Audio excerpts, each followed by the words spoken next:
Author's note. I was going to make this the last chapter, but everyone just loves it, and my brain keeps exploding with new ideas. So I am going to continue Sonic High School for some longer time and make more chapters. Sonic High School, Chapter 10. Why are you here? Screamed Tails with the anger of a million angry birds. Sonic was shocked because Tails was his best friend, and Tails was smart.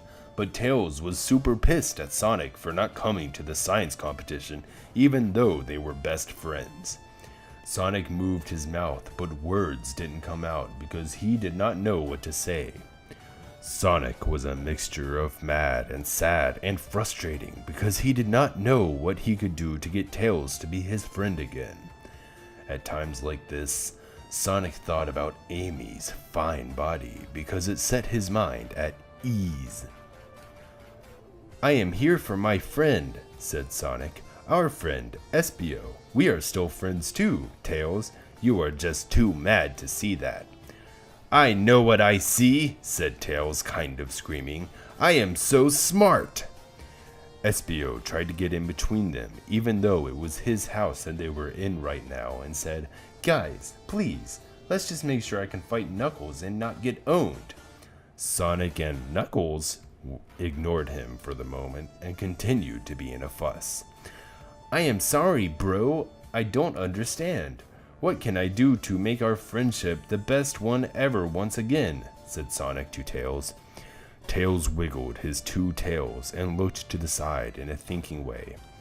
I don't ought know, said Tails to Sonic. But you know what? Here, take this. Tails took out a blue book from a spot and threw it on the ground in front of Sonic. It was what it was when Sonic looked at it. It was Sonic's journal. What? How did you get this? Said Sonic to Tails. I gave this to Mrs. Lesson before she read about my balls' problem. I lied. I did not go to the science competition that night. I still went to school, but instead of going to the science competition, I used my science hat of invisibility to sneak into Mrs. Lesson's room to get your journal. I wanted to get your journal so that no one else could read your business and see your gay ball problems that I know you still have even though you think you are getting better. I was going to get it back to you, but you were not there at the competition like you should have been, even though I am such a good friend to you. Even now, when I could have been reaching my moment of genius, I was doing a thing for you, because I want you to be happy, Tails said to Sonic with a voice of emotion. Sonic did not know what to say. High school drama was so insane to be a part of. Sonic picked up his journal and felt like he was going to cry because he was being an asshole jerk to his best friend, who was only trying to make him happy. Tails, you did not have to do this, finally said Sonic respondingly. What matters is that I did, said Tails, and also that you did not care for my special day because you were too busy trying to be true boyfriend and girlfriend with Amy. Goodbye, Sonic, said Tails right before he flew out of Espio's bedroom window with his flying tails, and then he did. This is so shitty, said Espio to Sonic, who was now the only other person in his bedroom. I still have to fight Knuckles tomorrow, but your different kind of fight with Tails is just as crazy. That is for me to figure out with Tails, said Sonic. Let's get back to making sure you cannot be defeated by Knuckles. Sonic and Espio spent all night in Espio's room, reading books and watching videos about fighting and learning how to be the best at it. By the time the night was over, Espio was ready to face Knuckles. They went to school on this new day, and school happened and was over, and now they were in the hall where Knuckles said to meet him to fight. There was a crowd of people around him that included Sonic, who looked worried, Rouge, who looked worried and with her baby, and Vector, who was smiling. Also in the crowd was Tails, and with him Cream the Rabbit, who was Charmy Bee's girlfriend. Cream was a little woman and pretty smart, but not as smart as Tails. Her boobs were smaller than both Amy's and Rouge's, but they were still high quality in their own way. It is surprising to most people that a gay like Charmy was even allowed to have a girlfriend, but it just goes to show you that the impossible is not what you think it is. Then Espio jumped over the crowd into the middle where Knuckles was. "So you decided to come anyway," said Knuckles, "even though you know your ass is going to get torn up by my moves." "I do not want to fight you, Knuckles," said Espio to Knuckles, "but I am doing this for Charmy and Rouge. I am doing this for Charmy because you kidnapped him, and for Rouge because you do not respect her baby." "Then let's do this," said Knuckles. Knuckles charged at Espio with his fists like an elephant running at a hunter trying to kill him for his powers, but Espio jumped out of the way and onto the wall like a pro jumper, which he learned how to do last night.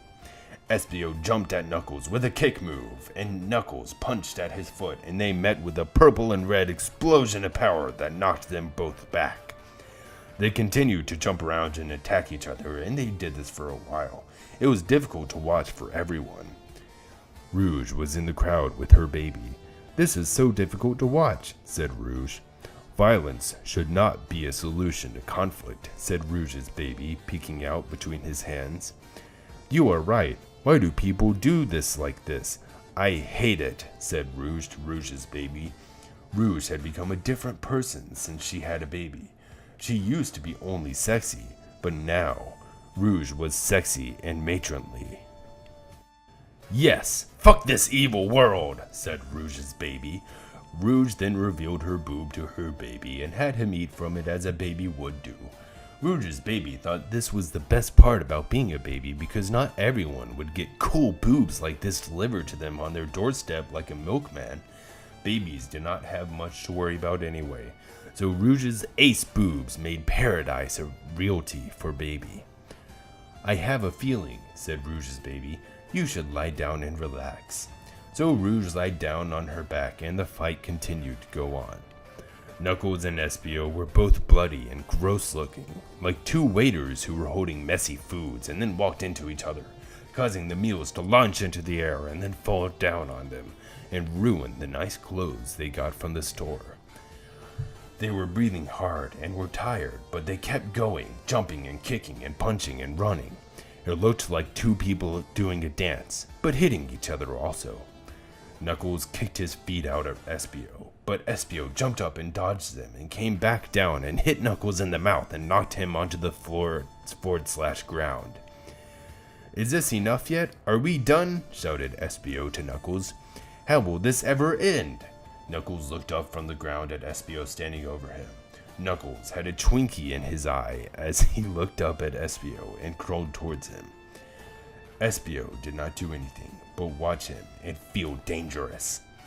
"Come closer," said Knuckles in a whisper voice, so Espio bent down and put his face to Knuckles'. Knuckles looked up and down Espio's sweaty purple body and into his eyes and said, "I respect you," and then grabbed his face as gentle as a deer and kissed him on the mouth. When Knuckles kissed him, he did it extra hard, sometimes with his eyes shut and sometimes looking into Espio's deep yellow eyes that looked like a circus of loving men. Their tongues met in the middle of their mouths like two chicken cutlets that were acting like cats that loved each other. When Espio was watching fighting videos last night, he was not expecting he was going to have to do kissing too, but he liked it. They went on kissing for a full minute while everyone watched, wondering if they were done fighting or just taking a break to kiss. Finally, the back part of Knuckles' body began to lift off the ground while his mouth was still making out with Espio. Eventually, the power became so strong that his mouth was removed from Espio, and their spit was like a shiny extension cord that connected an appliance to a wall outlet. Knuckles then began to glow while floating in the air, and the whole place became a little windy. On the side, Tails said to Cream, "Wow, I know what this is. This is a rare moment of science we will never see probably again in a lifetime or ever. It is called a body donation, and it was invented by Einstein. It is when someone reaches a moment of such powerful love that they can choose to restart their lives as part of the person they love. Einstein invented this by making his wife love him so much one night during a romance pasta dinner that she became a baby that was like him. but then he killed his wife, the baby, because he thought it was too dangerous to have her live on in the world without testing it in a laboratory first. It is a fact that if it looks like magic, it is not magic, it is science, so deal with it. Knuckles glided on the wind forward through the crowds of people in front of him and into Rouge's mouth, where he disappeared into. It was a good thing Rouge's baby had premonitions and told her to lie down, as then Knuckles did a U-turn in Rouge's sex-filled body and came out of her butt as a newborn baby that looked like Espio. This was all science.